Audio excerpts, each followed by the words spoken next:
en el nombre del Padre, del Hijo y del Espíritu Santo. Decimos todos: Dios mío, creador de todo lo que hay en la tierra y en el cielo, hoy vengo a ti con esta humilde plegaria a decirte que quiero adentrarme en tu corazón, ser merecedor de tu gracia. Heme aquí, Padre amado, suplicándote que perdones mis faltas y me conduzcas a la vida eterna cuando ese momento llegue. Atrás quedó el desenfreno, los errores y pecados, pues tú mi corazón has llenado. Hoy quiero servirte en cuerpo y alma, pues eres todo lo que mi vida requiere para estar en paz. Prometo servirte y venerarte por siempre y para siempre, sin que ninguna duda haga eco en mi mente. Prometer mantener mi ánimo, fe y esperanza. Por eso quiero tus enseñanzas. Padre amado, hoy tu Hijo acude a ti para que lo protejas y le permitas ser un servidor de tu Santa Iglesia y llevar tu palabra hasta donde sea necesario. Amén. Decimos todos: Padre nuestro que estás en el cielo, santificado sea tu nombre. Hágase tu voluntad en la tierra como en el cielo. Danos hoy nuestro pan de cada día. Perdona nuestras ofensas, como también nosotros perdonamos a los que nos ofenden. No nos dejes caer en la tentación, líbranos de todo mal. Amén. En el nombre del Padre, del Hijo y del Espíritu Santo. Amén. ¿Pueden tomar asiento, por favor? Pues nuevamente, buenos días a todos. Sean bienvenidos al retiro final de papás y padrinos que están por recibir sus hijos el sacramento de la comunión y la confirmación. En la parte de atrás de su folletito, es decir, en la última página, tenemos los temas que vamos a revisar durante este momento en el tema del día de hoy. Lo que hoy veremos serán los sacramentos de iniciación cristiana en nuestra vida. Aunque ya con anterioridad, en las anteriores pláticas de papás y padrinos que tuvimos aquí, ya habíamos visto los sacramentos, pues vamos a retomar para la gente que a lo mejor no tiene bien en claro los sacramentos de iniciación. Como segundo tema tenemos el bautismo, la confirmación y la reconciliación, ¿sí? La importancia de estos tres sacramentos.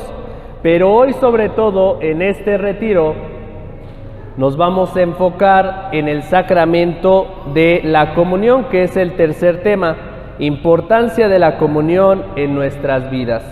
Después de eso vamos a tener la renovación de nuestros sacramentos y vamos a tener por último la vida sacramental concretizada en nuestras vidas, ¿sí? El día de hoy vamos a estar reflexionando sobre el sacramento de la comunión. ¿Queda claro? ¿Sí? Bueno, vámonos a la página, a la segunda página, después de la oración. Vamos ahorita a estar meditando primero en lo que es los sacramentos de iniciación cristiana, ¿sale? Como ya lo veíamos en anteriores pláticas, los sacramentos de iniciación cristiana son tres. ¿Alguien me puede decir cuáles son? Bautismo, confirmación y Eucaristía, el sacramento que vamos a ver el día de hoy. Como tal, la reconciliación todavía no, porque se va dentro de la confirmación, ¿sale? La primera comunión, que es el sacramento que sus hijos van a recibir, es un sacramento que se recibe constantemente en la vida, no es solamente una vez. Pues estos sacramentos, sobre todo el de comunión y el de reconciliación, son sacramentos que se van a estar recibiendo constantemente. Es por eso que hoy nos vamos a adentrar en estos sacramentos. Sin embargo, es importante reiterar por qué se llaman sacramentos de iniciación cristiana. ¿Alguien que me pueda decir por qué son sacramentos de iniciación cristiana? Exacto, como su palabra lo dice, son aquellos sacramentos que te inician ¿hacia dónde? Hacia la vida cristiana. Pero estos sacramentos son como tal obligatorios. A diferencia de los otros tres, ¿cuáles son los otros sacramentos? Unción de los enfermos, orden sacerdotal y matrimonio. Estos otros sacramentos como tal no son obligatorios. ¿Todos estamos obligados a casarnos? No. ¿Todos estamos obligados a ser sacerdotes? No. ¿A recibir la unción de los enfermos? No, ¿sí? Por lo tanto, pues nosotros vamos a enfocarnos a estos sacramentos de iniciación cristiana para entender su importancia. Vamos a escuchar el fundamento del bautismo para que vean que no soy yo quien se lo inventa, sino que hay un texto donde está fundamentado el sacramento del bautismo. Lectura del Evangelio según San Juan. Entre los fariseos había un personaje judío llamado Nicodemo. Este fue de noche a ver a Jesús y le dijo: Rabí, sabemos que has venido de parte de Dios como maestro, porque nadie puede hacer señales milagrosas como las que tú haces, a no ser que Dios esté con él. Jesús le contestó: En verdad te digo que nadie puede ver el reino de Dios si no nace de nuevo desde arriba. Nicodemo le dijo: ¿Cómo renacerá el hombre ya viejo? ¿Quién volverá al seno de su madre para nacer una segunda vez? Jesús le contestó: En verdad te digo, el que no renace del agua y del Espíritu no puede entrar en el reino de Dios. Lo que nace de la carne es carne, y lo que nace del Espíritu es espíritu. No te extrañes de que te haya dicho: necesita nacer de nuevo desde arriba. El viento sopla donde quiere, y tú oyes su silbido, pero no sabes de dónde viene ni a dónde va. Lo mismo le sucede al que ha nacido del Espíritu. Nicodemo volvió a preguntarle: ¿Cómo puede ser eso? Respondió Jesús: ¿Tú eres maestro en Israel y no sabes esas cosas? En verdad te digo que nosotros hablamos de lo que sabemos y damos testimonio de lo que hemos visto. Pero ustedes no aceptan nuestro testimonio. Si ustedes no creen cuanto les hablo de las cosas de la tierra, ¿cómo van a creer si les hablo de cosas del cielo? Y sin embargo, nadie ha subido al cielo, sino solo el que ha bajado del cielo, el Hijo del Hombre. Esta es palabra del Señor. Decimos todos: Gloria a ti, Señor Jesús. ¿Pueden tomar asiento, por favor? En el texto que acabamos de escuchar nos encontramos en el Evangelio ¿de quién? De San Juan, ¿sí? ¿Quién es el discípulo que le pregunta a Jesús sobre si hay que nacer del Espíritu? ¿Cómo se llama este discípulo? Nicodemo. Acuérdense de Nicodemo. Nicodemo era un discípulo ya muy grande, dice el texto, un personaje judío ya viejo, ¿sí? Es decir, de edad avanzada, y le pregunta: sabemos que hay que nacer del Espíritu, pero ¿cómo es posible que volvamos a nacer del Espíritu si somos personas que ya estamos grandes, ¿no? Y le dice: en verdad te digo que nadie puede ver el reino de Dios si no nace de nuevo desde arriba. La invitación de todos nosotros al participar del sacramento del bautismo es que nazcamos de ese Espíritu de Dios. Ahora, no todo se va a quedar ahí, sino que tenemos una gran tarea toda la vida para poder vivir como hijos de Dios, ¿sí? La Iglesia es aquella que administra los sacramentos. La pregunta para todos ustedes es: ¿quién funda los sacramentos? ¿A quién se le ocurren los sacramentos? ¿Alguien me puede decir? ¿Quién funda los sacramentos? Jesús es el que funda los sacramentos. La Iglesia es la que los administra, ¿sí? El sacramento de la confirmación, al igual que de la comunión, son sacramentos que Jesús instituye, pero que la Iglesia a través del tiempo los va a ir administrando a través de la vida de la Iglesia, que son nuestros sacerdotes. Vamos a escuchar, queridos hermanos, la lectura del Evangelio según San Juan. Al encontrarlo al otro lado del lago, le preguntaron: Rabí, maestro, ¿cómo has venido aquí? Jesús les contestó: en verdad les digo ustedes me buscan, no porque han visto a través de los signos, sino porque han comido pan hasta saciarse. Trabajen no por el alimento de un día, sino por el alimento que permanece y da vida eterna. Este se lo dará el Hijo del Hombre. Él ha sido marcado con el sello del Padre. Entonces le preguntaron: ¿qué tenemos que hacer para trabajar en las obras de Dios? Jesús respondió: la obra de Dios es esta, creer en aquel que Dios ha enviado. Le dijeron: ¿qué puedes hacer? ¿Qué señal milagrosa haces tú para que la veamos y creamos en ti? ¿Cuál es tu obra? Nuestros antepasados comieron el maná en el desierto, según dice la Escritura. Se les dio a comer pan del cielo. Jesús contestó: en verdad les digo, no fue Moisés quien les dio el pan del cielo, es mi Padre el que les da el verdadero pan del cielo. El pan que Dios da es aquel que baja del cielo y que da vida al mundo. Ellos dijeron: Señor, danos siempre de ese pan.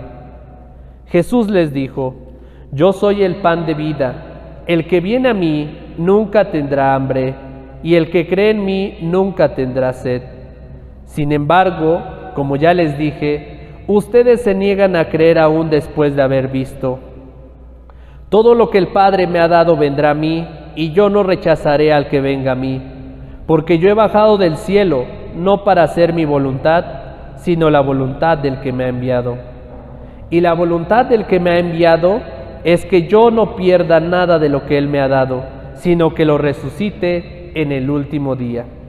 Si esta es la decisión de mi Padre, toda persona que al contemplar al Hijo crea en Él, tendrá vida eterna, y yo lo resucitaré en el último día.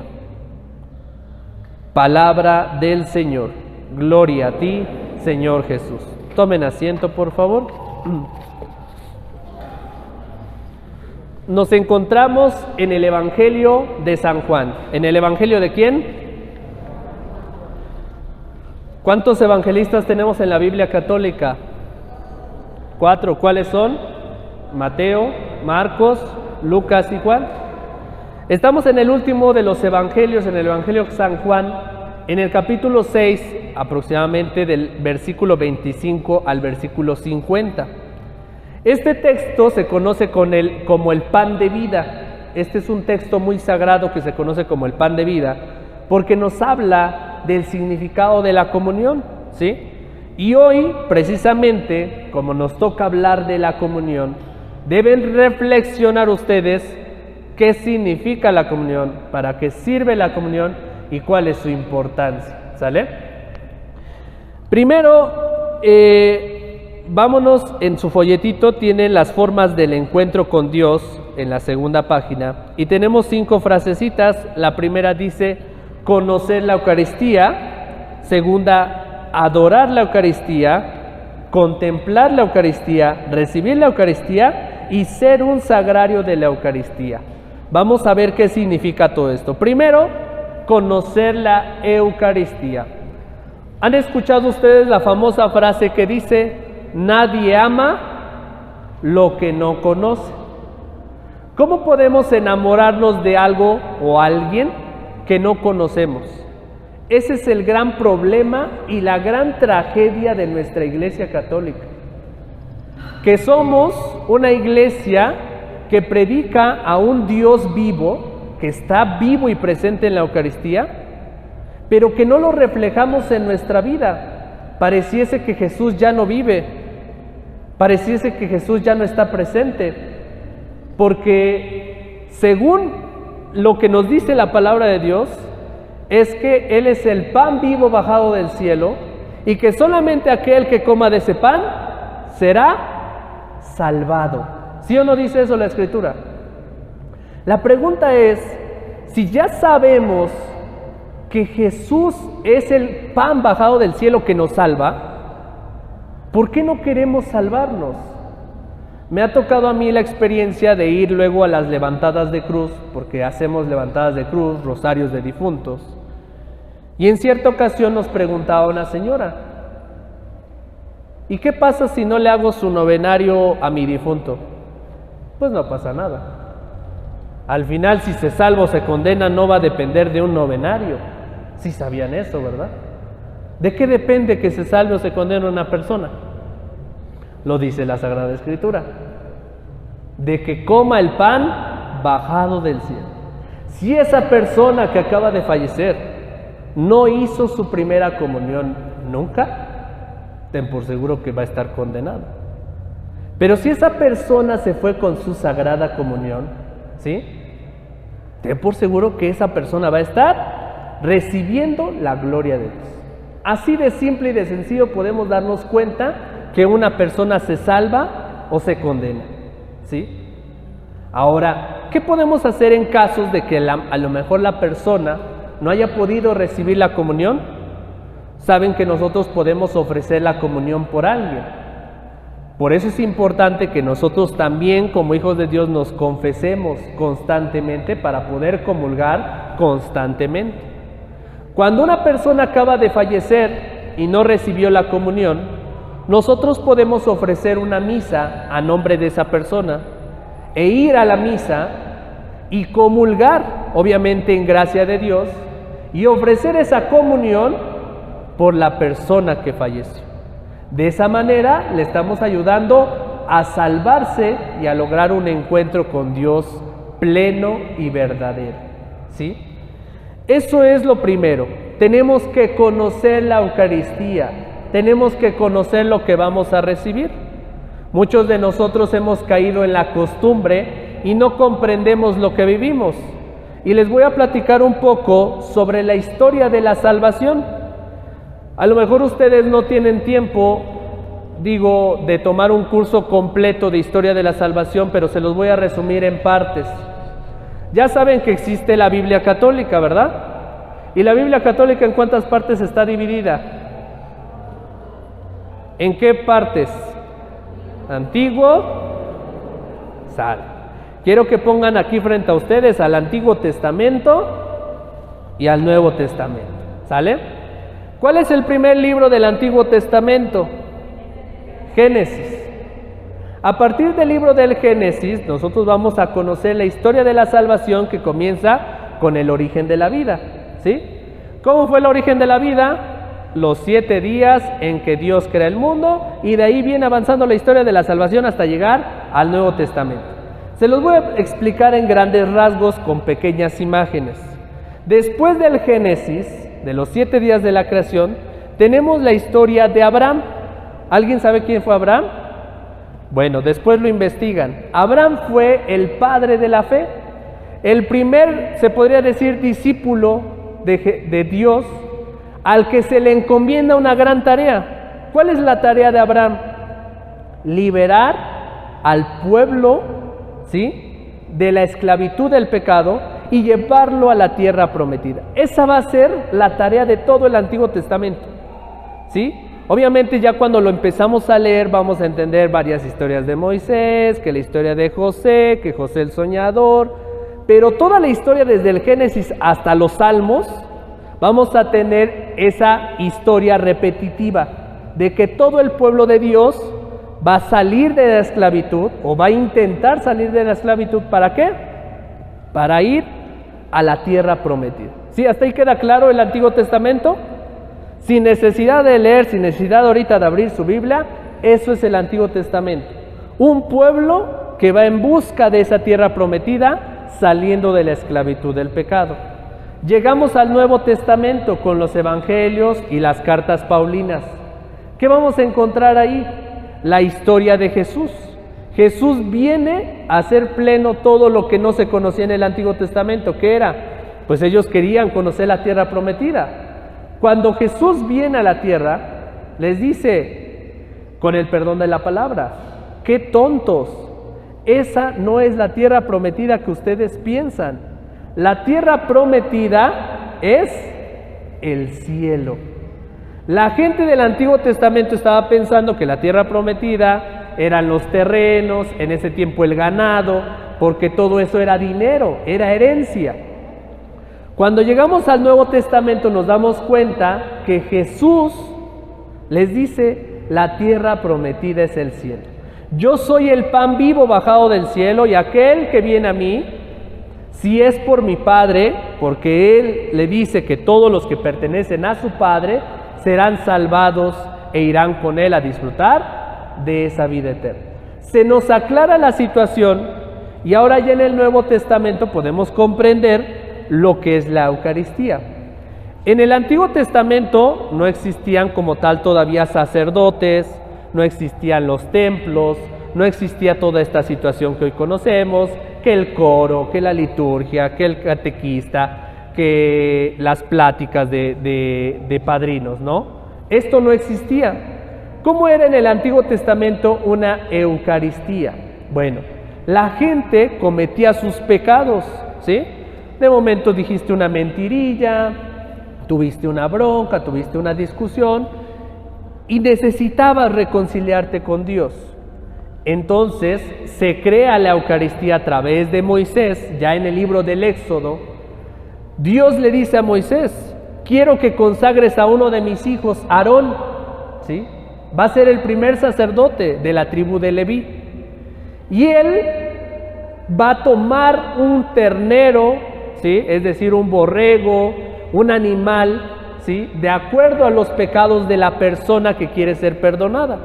Por ejemplo, yo le mentí a mi mejor amigo, cometí un pecado y quiero que me perdonen, pues tenía yo que ir al templo y llevar un borrego y dárselo al sacerdote. Obviamente el borrego ya destazado.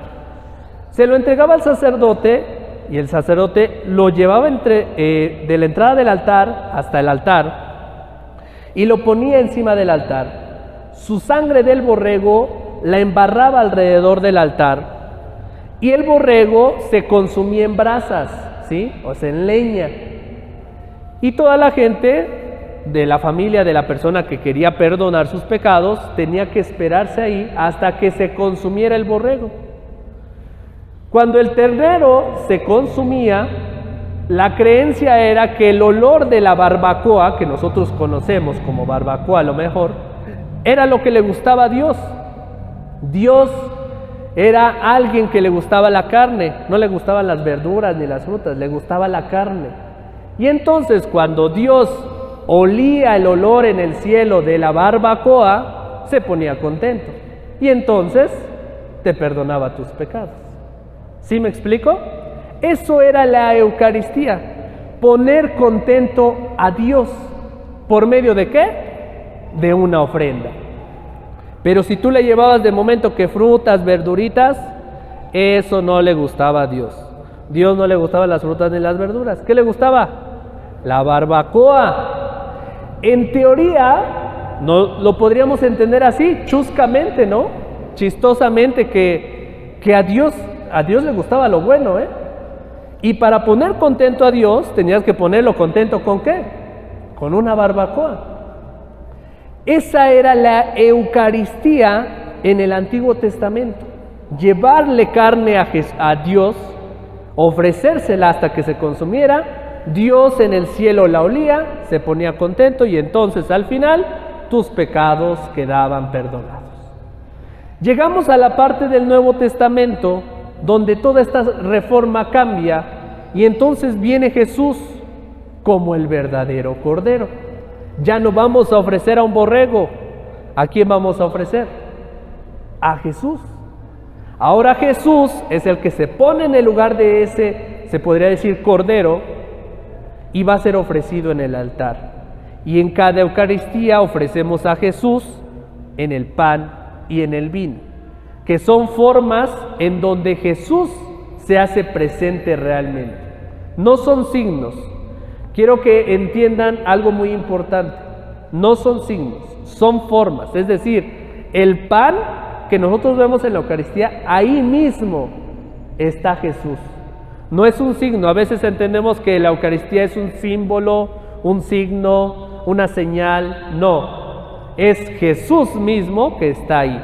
Y ahorita vamos a ver algunas partes de cómo es correctamente tener ese encuentro con Dios a través de la Eucaristía. ¿Sale? ¿Queda claro hasta aquí qué es la Eucaristía? Entonces, en el Antiguo Testamento ofrecíamos un cordero en el Nuevo Testamento ya no ofrecemos al Cordero. ¿A quién ofrecemos? A Jesús mismo, que ya no se va a consumir en carne, sino que se va a matar. ¿Para qué? Para que por medio de su sangre nos dé vida eterna. ¿Sale?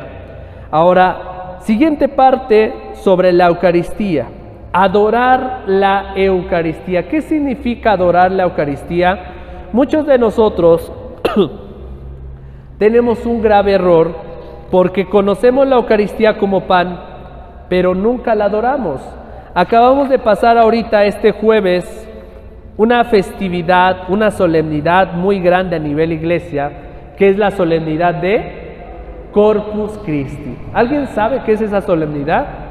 Bueno, y si no saben, se las platico. Corpus Christi es el día en que se celebra el día del cuerpo y la sangre de nuestro Señor Jesucristo. ¿Y dónde está el cuerpo y la sangre? En la hostia y en el vino. Ustedes saben que se hace en procesión con el Santísimo, tenemos que salirlo a adorar, etcétera, ¿no? Es triste que en pleno año 2022 estemos viendo una iglesia que no comprenda esta festividad tan solemne, que es la más importante de todas.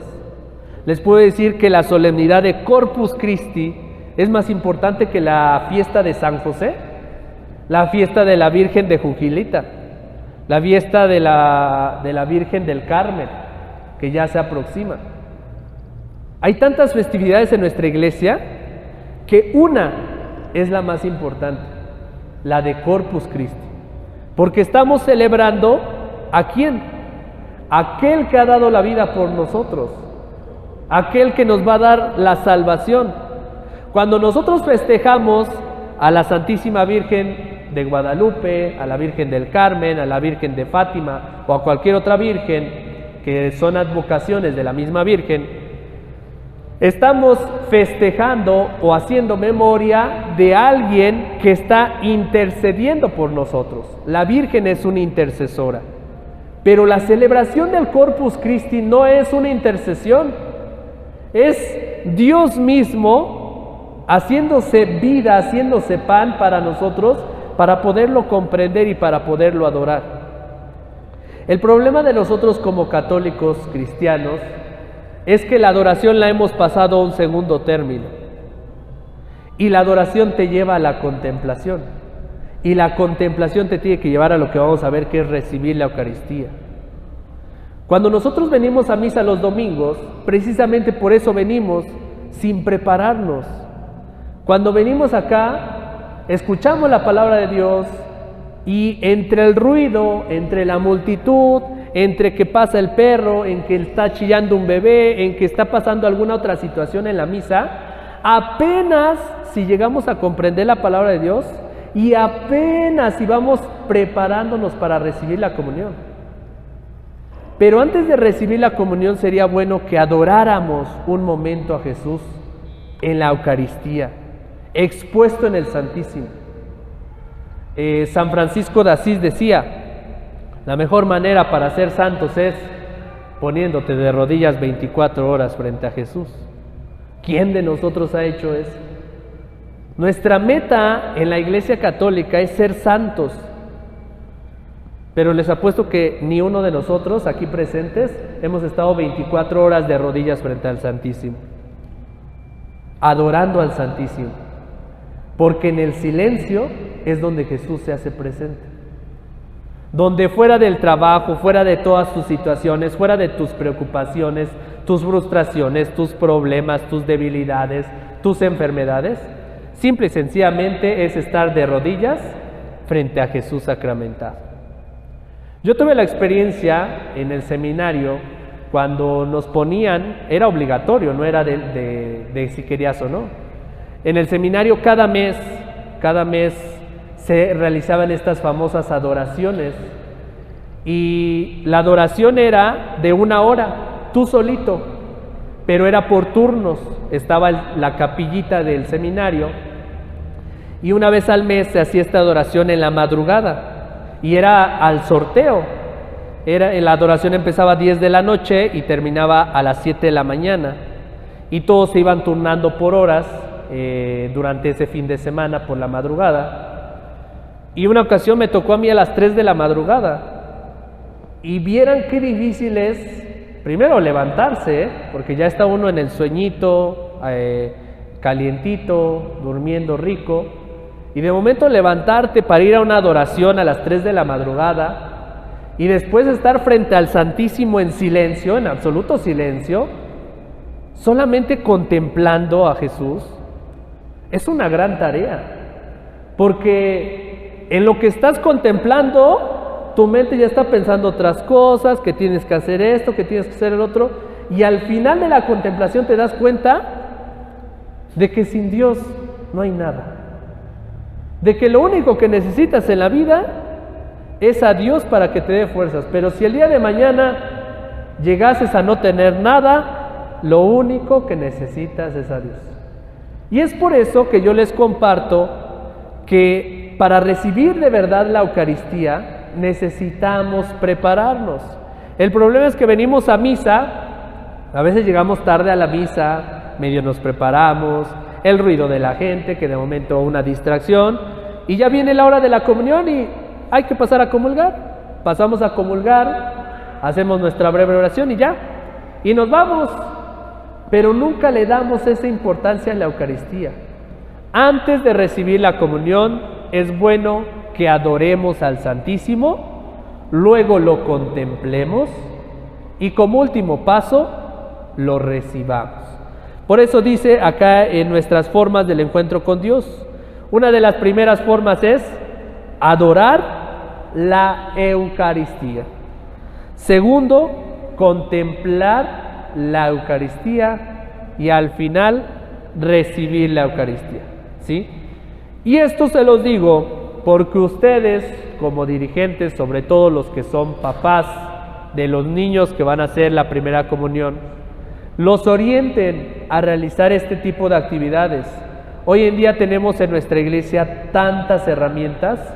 Ustedes saben que a nivel Iglesia Católica ya se abrió el nuevo proyecto de las capillas de adoración perpetua, ¿verdad?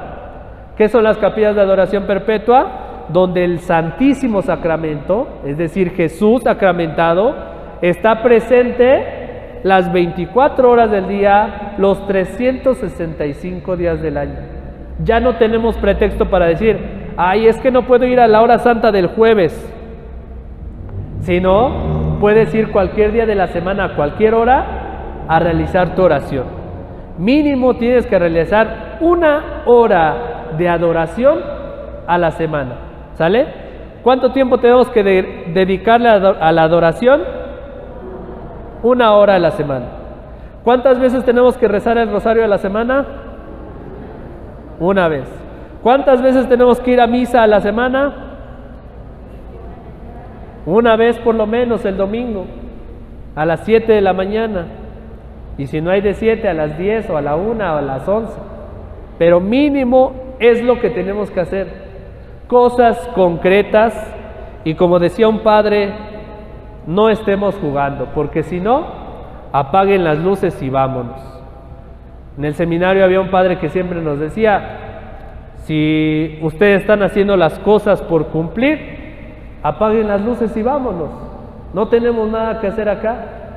Si somos personas que vamos a querer el sacramento solamente para obtener un documento, no sirve. Hay muchas personas allá afuera que falsifican documentos, entonces no importa el documento, lo que importa es el sacramento, tu vida, tu comunión con Dios. Así es que lo primero que tienen que hacer en este día es reflexionar de cómo están llevando su vida espiritual con Dios.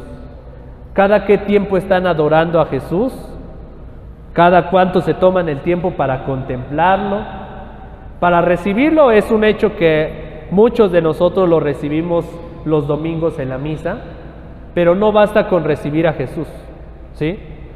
Y vamos a la última parte, que significa ser un sagrario de la Eucaristía. Esto es lo más importante. Queridos hermanos, ustedes están aquí para ser maestros de sus hijos en cómo ser un sagrario. El problema es que si ustedes no saben cómo ser un sagrario, no se lo van a poder enseñar a sus hijos. ¿Saben qué es un sagrario? ¿Alguien sabe qué es un sagrario? El sagrario es donde se reserva el cuerpo de Cristo, ¿sí? Ustedes han visto que durante la misa, cuando se va a hacer la comunión, ya consagró el sacerdote las hostias, que ya son el cuerpo de Cristo. Cuando no alcanza el cuerpo de Cristo, va al sagrario, que es esta parte, donde nosotros ahorita todavía no tenemos habilitado por la parte de la capilla. Para que un sagrario quede ya habilitado es porque la capilla cumple con las condiciones que debe de tener. El sagrario es lo más importante de un templo, porque es donde se reserva el cuerpo de Jesús. Ese sagrario que estamos viendo físicamente es la tarea de cada uno de nosotros, llevarla a su vida, ser sagrarios de Jesús. Una ocasión un compañero del seminario le preguntaba a un padre: oiga, padre, ¿y qué tiempo dura el que yo reciba a Jesús y hasta qué momento puede permanecer dentro de mí? Y le dice: hasta el momento que vuelves a cometer tu primer pecado. Es decir, yo comulgo ahorita en la misa de 12, salgo de misa y ofendo a mi mamá. Hasta ahí se acabó mi comunión. ¿Qué tengo que hacer? Reconciliarme con Dios y nuevamente comulgar. La intención de esta plática del ser sagrarios de Jesús es que nosotros logremos reservar a Jesús dentro de nosotros por un tiempo prolongado. Es decir, que nuestra meta sea que por lo menos 24 horas no cometa yo ningún pecado, no ofenda yo a nadie, no diga yo groserías, cumpla con mis deberes, que no me meta en la vida de las otras personas, etcétera, etcétera. Ese es un sagrario. ¿Queda claro lo que es un sagrario? Nuestra función entonces será, primero, conocer la Eucaristía, adorar la Eucaristía. Después de adorarla, no significa solamente adorarla, sino contemplarla en el silencio, escuchar lo que Dios me está diciendo en el corazón, lo que Dios quiere de mí, lo que Dios quiere para mí, y después de contemplarla pasar al siguiente paso, que es recibir ahora sí la comunión, y después, ¿qué dijimos? Ser un sagrario ¿de quién? Del cuerpo y sangre de Jesús. ¿Hasta qué momento Jesús permanece en nuestra vida? Hasta el momento que cometemos el primer pecado. Así sea muy mínimo, ahí rompes nuevamente tu relación con Dios y otra vez comienzas el mismo proceso. Ahora, cosas concretas, porque ya lo veíamos en las anteriores preguntas que veíamos, hay que aterrizar todo esto que les estoy diciendo, hay que aterrizarlo en la vida concreta de las personas. Primero, ¿cómo voy a conocer a Jesús en Eucaristía? Lo decíamos al inicio, nadie ama lo que no conoce. Si nosotros queremos amar la Eucaristía de verdad, ¿qué tenemos que hacer? Conocerla. ¿Y cómo vamos a conocer a Jesús? Por medio de su palabra. Personas que no leen la Biblia están perdidas, y no vengan a mentir acá a la iglesia y frente a Dios que se van a comprometer a un sacramento vivo y pleno de la comunión. La primera tarea que tienen que hacer es agarrar sus escrituras, desempolvarlas de su bonito altarcito y abrirlas. Eso es lo primero que tienen que hacer llegando a su casa. Leer la palabra de Dios. Mucha gente va a decir, es que tengo mi Biblia en el celular, en el PDF. Eso no sirve. Lo que sirve es tener tu Biblia físicamente, agarrarla, leerla, oler las hojas, sentir el libro de la Biblia, porque ahí te vas a encontrar con Dios. Muchos de nosotros queremos enamorarnos de la Eucaristía superficialmente y no leemos a Jesús. No leemos, por ejemplo, el texto que acabamos de escuchar de Nicodemo. ¿Quién fue Nicodemo? ¿Quién fue Moisés? ¿Quién fue Abraham? Pero eso sí, no sabemos las historias ya repetidas de la Rosa de Guadalupe, ¿no? O como dice el dicho, o varias novelitas por ahí que hay en la tele, ya hasta no sabemos los episodios repetitivos. Sería bueno que eso mismo pasara con la Biblia, ¿no? Es que ya me sé la historia de Moisés. No, ya la he leído como 800 veces. Eso sería genial, porque ya te sabes la historia de Moisés de pies a cabeza. Eso sería bueno, que leas aquello de lo que te vas a enamorar. Es increíble que estamos en un mundo donde toda la comunicación, donde todos los medios nos están dando información de violencia, agresividad y trastorno mental. Qué bueno sería leer la palabra de Dios y decir, es cierto lo que Jesús dice en su palabra. Esa es la primera cosa concreta, leer la palabra de Dios. Segunda cosa concreta, para adorar la Eucaristía. Sí, es bonito lo que acabamos de escuchar, vamos a adorar, tenemos que contemplar, ¿cómo lo vamos a hacer? Tienes que investigar donde tú vives, porque yo sé que los padrinos en su mayoría a lo mejor no son de por acá, pero en la comunidad de donde eres tienes que investigar a qué capilla perteneces para ir a hacer una adoración al Santísimo. Hay capillas de adoración perpetua. Investígate dónde está tu capilla para que tú digas, ¿sabes qué? Mira, me voy a poner en mi agenda, los días miércoles yo descanso de 5 a 6, me voy a llevar mi Biblia, me voy a llevar mi librito de cantos y me voy a llevar mi rosario. Voy frente al Santísimo, leo la palabra de Dios, me rezo un misterio, platico con Dios en el silencio, lo contemplo y asunto arreglado. Ya estoy concretizando algo en mi vida. Voy a adorar los miércoles de 5 a 6 a tal capilla de adoración perpetua al Santísimo Sacramento. Pero eso ya será tarea de ustedes. ¿Por qué comienzo con ustedes? Porque si ustedes no lo hacen, olvídense que sus hijos lo van a hacer. Nosotros somos el testimonio de los hijos. Y si los papás no lo hacen, ¿creen que los hijos lo van a hacer? Si el papá no fue a la escuela, ¿qué creen que le diga el hijo? Pues si tú no fuiste a la escuela, ¿por qué me obligas a mí a estudiar algo? ¿No?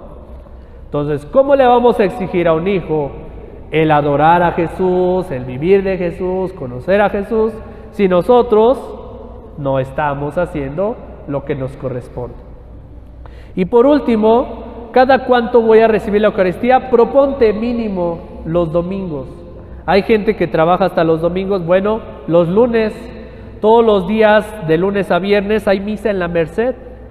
En la Merced todos los días hay misa. Puedes investigar a qué hora puedes ir a misa y ir a tu misa entre semana.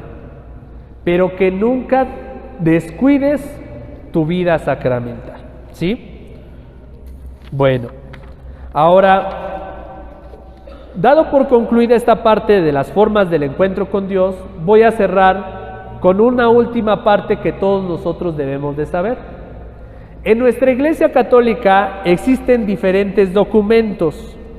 Uno de ellos es el Catecismo de la Iglesia Católica, que ya todos conocen, el Catecismo de la Iglesia Católica, el Magisterio de la Iglesia Católica y el Derecho Canónico, ¿sale? Es importante que sepan esto porque hoy vamos a aprender quién puede comulgar y quién no puede comulgar, quién debe y quién no debe comulgar, ¿sale? Primero, el Catecismo de la Iglesia Católica es un documento que se ha escrito desde hace tiempo, se ha reformado, se ha utilizado para las cosas sacramentales de nuestra Iglesia.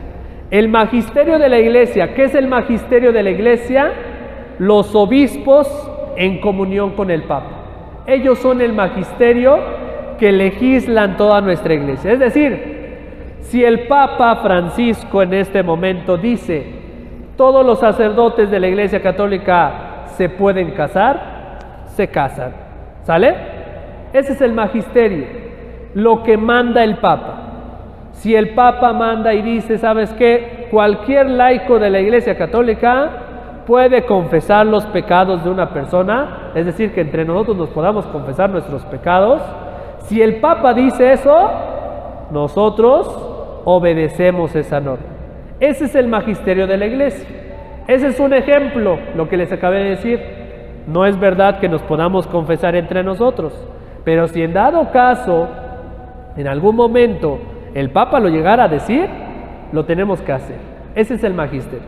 Y como último documento tenemos el Código de Derecho Canónico, que es un documento, como nosotros en la sociedad tenemos la Constitución Política de los Estados Unidos Mexicanos, que es aquel libro que nos trae diferentes normas, que un ciudadano tiene derecho a un nombre, que un ciudadano tiene derecho a la educación, que tenemos derecho a la salud. Bueno, todas las leyes y derechos que tenemos, de la misma manera en nuestra iglesia están redactadas en el Código de Derecho Canónico, el cual voy a leer acerca de la comunión en el número 912, para que ustedes tengan conocimiento de quién y quién no puede recibir la comunión. Código de Derecho Canónico de la participación en la Santísima Eucaristía, número 912. Todo bautizado, a quien el derecho no se lo prohíba, puede y debe ser admitido a la Sagrada Comunión. ¿Quiénes pueden ser admitidos a la Sagrada Comunión? Todo bautizado. Número 913.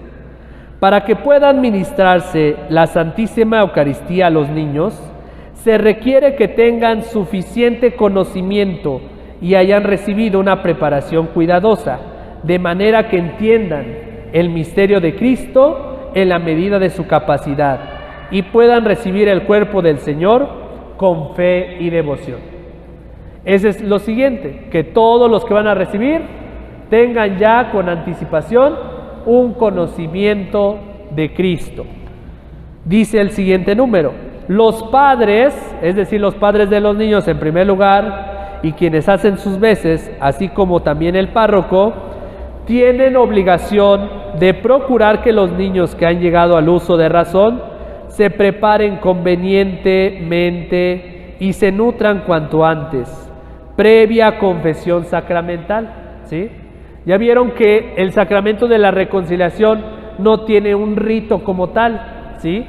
Sino que el sacramento de la reconciliación va dentro de la comunión.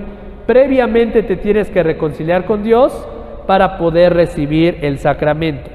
Con este alimento divino corresponde también al párroco vigilar para que no reciban la Santísima Eucaristía los niños que aún no hayan llegado al uso de razón. Niño o niña que no tenga uso de razón no puede recibir la comunión. ¿A partir de qué edad pueden recibir la comunión? A partir de los 9 años en adelante.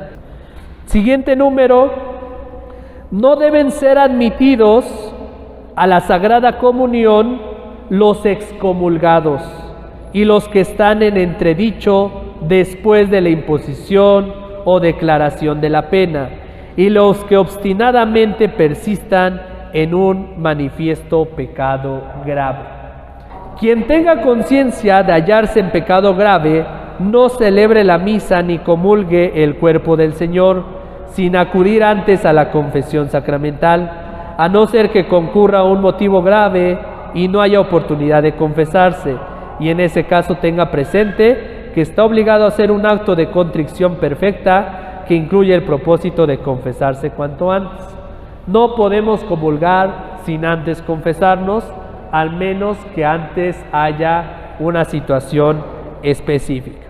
Y por último, se aconseja encarecidamente que los fieles reciban la Sagrada Comunión dentro de la celebración eucarística. Sin embargo, cuando lo pidan con causa justa, se les debe administrar la comunión fuera de la misa, observando los ritos litúrgicos.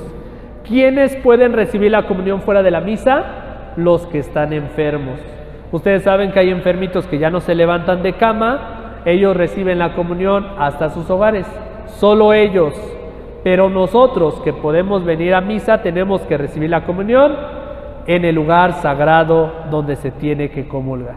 Nada de que porque a mí se me antoja quiero que el Padre me traiga la comunión a mi casa nada más porque quiero. No, eso es específicamente acá. Bueno, pues con esto terminamos lo que es la participación de la Santísima Eucaristía en el Código de Derecho Canónico. Y espero que esta pequeña reflexión les ayude a todos ustedes para comprender lo que tienen que hacer primero en sus vidas y luego en la vida de sus hijos. Gracias, Señor, por el día que nos muestras tu mensaje de amor, que nos das en cada flor.